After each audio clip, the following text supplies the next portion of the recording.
Welcome to the Play Their Way podcast, where we talk about all things in child-first coaching. I'm your host, Laura Jane Jones, and today I'm excited to welcome our special guest, Eugene Minogue. Welcome to the pod. How are you today? Thanks for having me, bit sweaty after the walk here, but other than that, I enjoyed it. Spotting the playgrounds on the way in. It's good. Brilliant stuff. Eugene is the Executive Director of Play England, the former CEO of Parkour UK, and the founder of the No Ball Games movement, which is all about replacing those archaic no ball game signs and changing the culture around play in communities. Eugene, with an intro like that, I've got very high expectations of how much fun we're going to have, because it sounds like play is pretty central to what you're about. So tell us a little bit about yourself and what play does really mean to you. I think for me, as human beings, we've got an obligation to play. And I think that's the drumbeat I've been banging for many years now, whether it was at Parkour or through my sort of day jobs at sort of various sort of local authorities and other bits and pieces. And it means a lot to me, because certainly when I was a child, I was able to play out quite freely. My children have grown up under very different restrictions and circumstances than me as a child. So I want to get some of that back, not just for my children, but for our children, really. So I think there's a real opportunity for us in the what I call the movement landscape now. So whether that's sport, physical activity, leisure, physical literacy, whatever you want to label you want to put on it, I think there's a real opportunity for us to coalesce around that. But also play is an intrinsic part of that, and more fundamentally, the foundation to all human movement. It's interesting when you say that children today have grown up in a very different way to how you and I may have grown up. Is that not just an evolution of play? I think it's the diminishment of play, if that's a word. It's certainly not as freely accessible as it was when I was a child. Certainly when I grew up in the 80s, not giving too much away around my age. But certainly the world has got smaller physically for children, but certainly bigger digitally. So we're now in a new phygital age, and we've got to respond to that. This isn't about, your computer consoles versus being active. I think there's a coalescing around the mergence between the two, and we've got to embrace that. But equally, and I think more fundamentally, we've got to get back to the basics, and play is the foundation of all movement, really. You look at Sport England's own data around children and young people, and the number one activity on there, 62%, I believe, is children doing active play. While play involves movement, it's not just restricted to movement. There's obviously the sort of creative side that sort of comes with that. But for this today, we're going to be concentrating on the more active side of play. It's an interesting time, and hopefully we can add some value as Play England. One thing I want to bring you back to there is you mentioned phygital play, which you didn't hear that wrong, listeners. That's a phrase that you've kind of coined around this generation. So explain what phygital play means. It's not just phygital play, or what I call phygital activities. So it's for everybody across the piece. The growth of things like generative AI, augmented reality, virtual reality is now virtually commonplace, particularly for Generation Alpha. So my children, as opposed to millennials like me, I'm just a millennial, so I'll take it. So the world has changed fundamentally around us, and us as professionals in this sector have got to be able to respond to that in a positive way and understand that there's a brave new world there. But at the same time, the further you look back, the further you can see into the future. I think that's a Churchillian quote. But what I mean by that is, making sure that our children have space to play as well as places to play. So things like being able to do certainly what I did as a child, freely playing outside mum's house and having a run around the streets and playing Kirby and tag and whatever game it was. Mob for me. All sort of different colloquialisms around it. Playing all sorts of different games and activities, and then providing the places for it.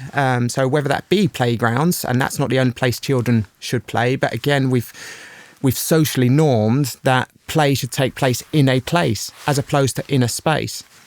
And I think you can extrapolate that out to sporting activities. So hence why I've been running the No Ball Games campaign since 2011, really, since my neighbour got a no ball game sign put on my mum's house. And coincidentally, she also got the council to remove the tree outside of our house because we was climbing in the tree as well. So even that, this is where we need fundamentally change and get back to the basics and making sure that we value play, we protect play, we enhance it, and we start re-providing for play again at the moment. Because I think we've got to a point where we've sportised children for far too long. We've still sportised them far too early.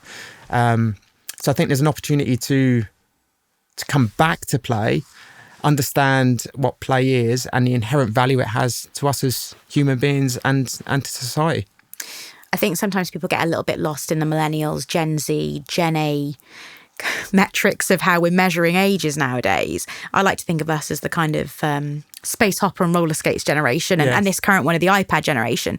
But if we're the coaches and we're the leaders, why is it that play feels like it's getting lost and children have been sportised, as you say, so much in these environments?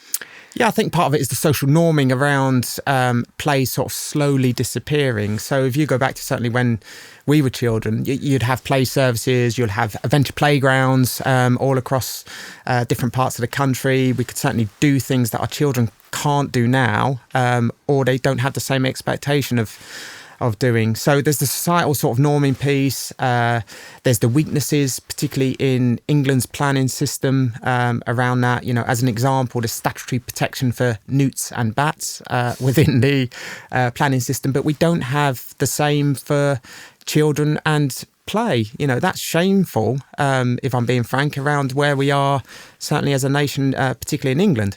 You know, you contrast that to Scotland and Wales, who have play sufficiency legislation. So they're certainly in a more advantageous position than us in England. And I think we can learn from that and take that out. So there's real opportunity there. But at the same time, we need to be conscious that we're not continuing to fail our children, particularly when it comes to their physical and mental health. Formal play feels like a bit of an oxymoron, but when we're applying this to a coaching and sports environment, how do we inject more play into those sessions? I know that before we started recording the podcast, you said to me that your daughter's a gymnast and her favourite bit is that last 10 minutes where you get to play. And I think all of us who've ever done any kind of organised sport can relate to that. It's that, you know, 3-on-3 kick around or, you know, netball games that were piggy in the middle, essentially. Those are the bits you look forward to. How do we make that play a running theme throughout a sports session? How do coaches bring that back in? I think that's the bit where the most value takes place. It's the free play bit where children certainly can get to negotiate. They get to learn about themselves, you know, navigate things like conflict, but also can just be very innovative in the way that they do stuff. And I think that's where the most value can take place with it all. You know, I spoke earlier around sportising children too early, and I think we need to bring the fun back in and make sure children have the opportunity to play within a sports session. You know, I think we forget that we play sport, we don't sport. You know, and when you point out, a lot of people laugh and go, well, yeah, that makes sense. And it's the same, like I was at the Charity Shield yesterday. Yes, it was a professional match, but at the same time, they were there to play the game of football. And most of the time, most sports involve some sort of game. And going back to my daughter, the bits that she enjoys most, yes, she enjoys the gym training, but she enjoys the mucking about at the end, you know, being in the pit and the other bits and pieces. Same with my son, who plays cricket, and he also does life-saving. It's the fun elements where he gets to splash around with his mates or just, you know, go in the cricket nets and just throw the ball around and just be themselves, really.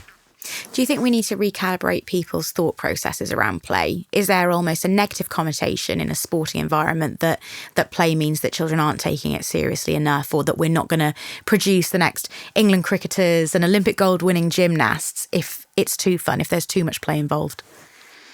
Yeah, I think to a certain extent you're right, but I would also argue it from the opposite end of the spectrum, that play has that inherent value there that is often overlooked, particularly by coaches, because even when you go on coaching courses and the other bits and pieces, it's very rigid, if you like. It's very formal in terms of what you're doing, you know, in terms of coaching session plans, warm-ups, cool-downs and other bits. Yes, it's always looking at it from an athlete's perspective, but when you strip back what it is, behind the athlete is a human. And there's a child there. And the child intrinsically wants to play. And I think that's the bit that we need to tune into. And I think if we do tune into it, we will keep children more active, whether that's through play on the active side or the creative side, or through sport or sports or physical activity, whatever you want to label it. I think that's where we need to get back to. And I think this is part of the problem whilst sports in their silos have been competing for the same audiences and see children as their athletes as opposed to just seeing them as children. And I think this is part of the opportunity that we've now got.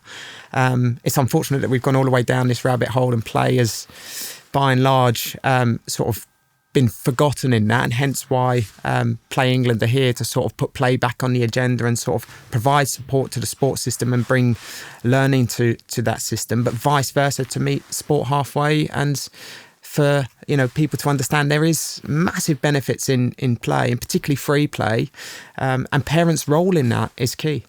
Where does free play fit into sports, though? So how can a coach, for instance, inject that into a session? I've got 10 minutes at the end. I want to introduce free play. I mean, it sounds quite obvious, just send them off to play. But how do you still keep it structured around your sport? How do you still keep it beneficial to your sport and your session? Yeah, I think that the most simplest thing is just get out of the way.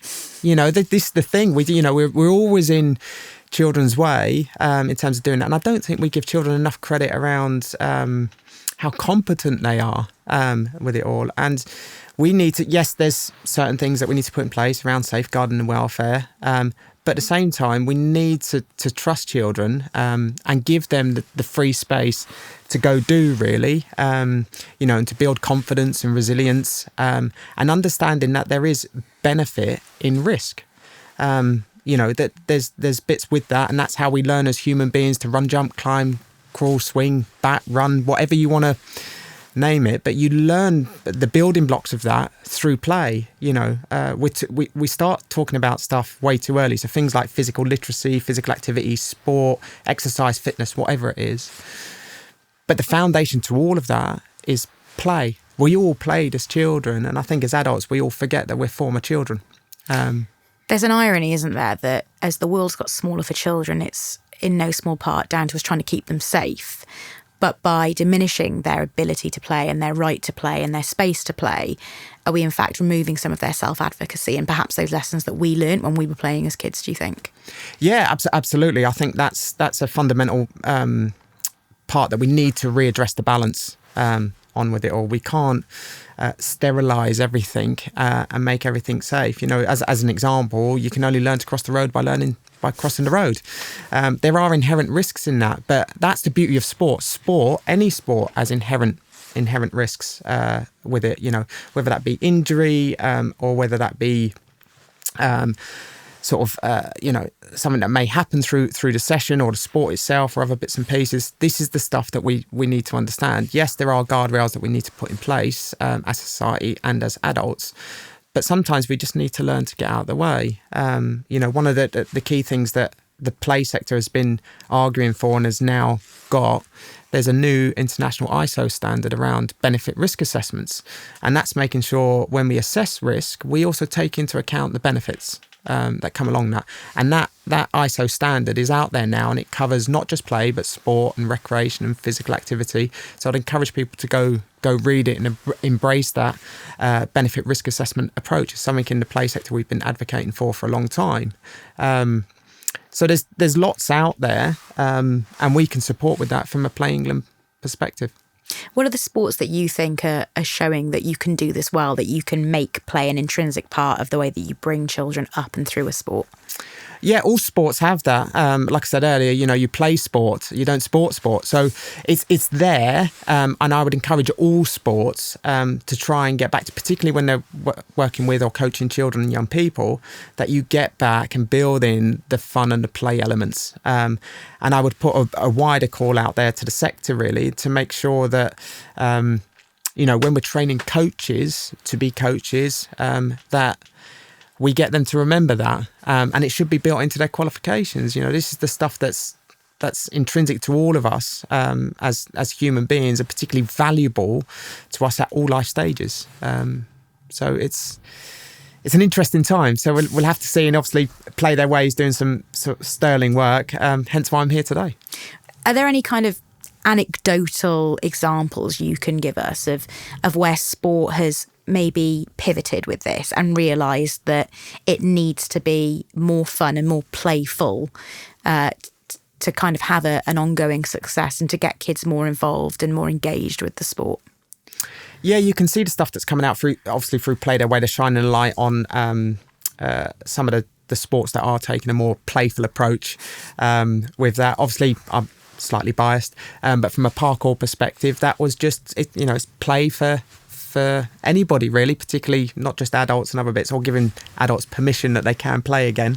But it's just getting people to realise that A, we were children once, and B, making sure that we build the playfulness back into what we do, not just in terms of the sport, but what we do, in and around school, how we move, what we do on our recreational time. Parenting has a huge role to play with all of this, and I think that's something that we need to bring into the picture. This isn't just about coaches; it's about parenting, it's about society, it's about local authorities, it's about sports, it's about government. It's the whole fabric of society. So when we bring parents into this and we get parents and coaches involved, it's almost counterintuitive, isn't it? Because we want to encourage them to step back. So by getting involved, they're actually getting out of the way. But is there a way that parents and coaches can be involved in that play? Even when we call it free play, would you encourage them to just follow the children's lead and let them advocate for the way that they want to go about things? Yeah, absolutely. Get on the swing. Go on the slide, have a go, play with your children. There's certainly, we've lost that as adults. You very rarely see as many parents and family members playing as they used to. I've got very fond memories of the park near me when I was younger, and the weather was great. I grew up in a deprived area, but we'd go up to the park and play rounders or jumpers for goalposts, hence the no ball game stuff, chalk goal on the wall outside mum's house, climbing the tree, whatever it was, and your aunties, your uncles, your extended family, whoever it was, the neighbours, they'd all sort of join in. Plus you build that community connection as well, so you know who your neighbours are, you're more likely to interact with them. But the dominance of the car, unfortunately, has shrunk that physical world for our children, and so we need to redress that balance, and that goes back to getting more space for children to play, not just play in its purest sense of the term, but to play sport as well. Certainly what I did, Kirby or a bit of basketball outside mum's house. When you say it's shrunk the world for kids, there are actual metrics around that, aren't there? You gave me some figures beforehand, and they're actually quite shocking. They are, yeah. So broadly speaking, there was a piece of research done by Dr. William Bird, and over 4 generations, so from my great-grandfather's generation right through to my children, the broad free range of movement has shrunk from, several miles down to line of sight. And that's because of all of the social norming around it, the dominance of the car, the infrastructure that we build with it, the diminishing of play, and the people having places to go to do stuff as opposed to spaces. So the social norming of it has changed massively, and that's now resulted in children having less space and also a much greater diminished free range of movement. We published a report only this week on our website around the impacts of that, and how the world's shrunk over the last 4 generations, and the impacts that's having on children's physical and mental health with it all. And we've all got a responsibility to sort of redress that, and play is a fundamental part of it. You don't need a court, a wicket, a pitch, a track or a field to play. You need that to play sport, but you don't need it to play. So I think that's the bit that we need to get back to. And, there's opportunities in that for sport and physical activity, but also for schools as well. You look at how players pretty much disappeared in schools. Don't get me wrong, that there's schools out there doing fantastic work with play, but by and large, as a general rule, play is not as valued as it used to be. I go to school, you play before school, you play at lunchtime, you play after school. Now it's sort of like, well, line up, do this, get you in, right? You go to the after school sports club and that's it. And then the same with things like the Holiday and Activity and Food Fund, or HAF. That is dominated by sports. Which there isn't necessarily anything wrong with that in itself, but at the same time, where's play? Where does the play sort of fit into that? And if you look at the children that go to that, again, you ask them what's the bit that they enjoy the most. It's usually the fun bits around the edges and the bits at the end of the session. Why is it at the end? Why is it not the main session? There's a negative connotation, I think, for some people around this, in that we're getting to a point in society where there's awards for participation as opposed to competition. And people will argue that this is just another arm of that same thing. What would you say to those people that think that play is going to be at the cost of competition and success in sport? Quite the opposite for me. Play is the foundation of it all. Before it's the foundation of all human movement. It's how we learn to move as human beings. And as I said earlier, as human beings, we've got an obligation to play, but we forget that as adults, conveniently. And then that bleeds out into things like our coaching and other bits and pieces with it all. So we've got to make sure that we understand play for its intrinsic value as human beings, its value to society, and its value to physical literacy, physical activity, sport, PE in school sport, whatever you want to call it, fitness, all of that sort of stuff. But you can't talk about any of that without talking about play. Play is the foundation of all of that. So we need to get play sort of plugged in back into that and get people to understand where it fits and its value, not just to the movement sector, but more broadly to other sectors, to the creative sort of industries as well, and see if we can get play work back on the agenda. Is play on the agenda enough for adults? We can talk about the digitisation of society and we can blame the iPad and we can blame TV for all of these ills that this young generation now are going through. But are kids seeing us play enough? Do we do enough to encourage this in this young generation? Yeah, simply no. And this is the thing, it's sort of, as adults, we're very conscious about looking silly a lot of the times. But there's a great video on YouTube, I think it's from New York, where they've done a social experiment. They just drew a hopscotch I've seen what you're talking about on the floor, and you can see sort of adults being tempted, shall I play, shall I not play? But then the social contagion kicks in. Once someone does it, everybody goes, well, they did it, I'll have a little go. And then they smile, and then you sort of get that playfulness that sort of comes in. So us as adults, yes, and we're human beings. Our children learn from us, from our behaviours and what we do and don't do. So I think, yes, there is an obligation for adults to play. So I'd encourage all parents, everybody out there, to go and play with their children and participate, but also play yourselves. Have a go on the swing and the slide, or do your fitness class or your yoga, whatever it is. That's a form of play. It's a form of social interaction. So it's there, but I think with where we've got to, we've societally normed play that A, it's for children exclusively, and B, it should be done in a place, whether that's a play centre, an adventure playground if they're still around, a playground itself, as opposed to just playing, and there's an inherent value in that. Certainly my children, when they're sort of in their teenage years now, well, most of them, jump, climb, crawl, swing, off me, the door, whatever it may be. But as a society or parents, often we say, get down from there, don't do this, don't do that, it's dangerous.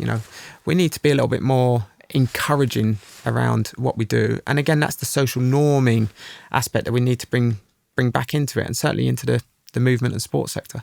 It almost does feel that we've forgotten how to play as adults. So when we're talking about coaches in these environments, as opposed to having them as play leaders in their sessions, how much do we think that they should be leaning on the kids to be the play leaders, but they join into that free play? Yeah, absolutely. Everybody loves that sort of kids versus the coaches, or kids versus the adults sort of session.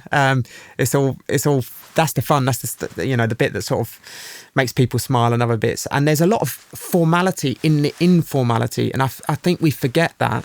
And the fun is something that we need to inject back into sport. It's become far too serious and very rigid because we want to create elite athletes, and there's nothing wrong with creating elite athletes, but we can't do that at a detriment to children more broadly and the movements sort of sector. And I think we've got to be a little bit less selfish, both as adults and as individual sports, and stop looking at them as they're our athlete and looking at them as children. How do we make this as fun? How do we make it so that children are as physically literate and physically active as they can be. And that cuts across from the moment they wake up all the way through to the moment they go to bed, and all the interactions they have, whether that's school, the sports club, the arts club, whatever it may be that they're going to. I think we've all got an obligation to be a little bit more playful with what we do and how we do it.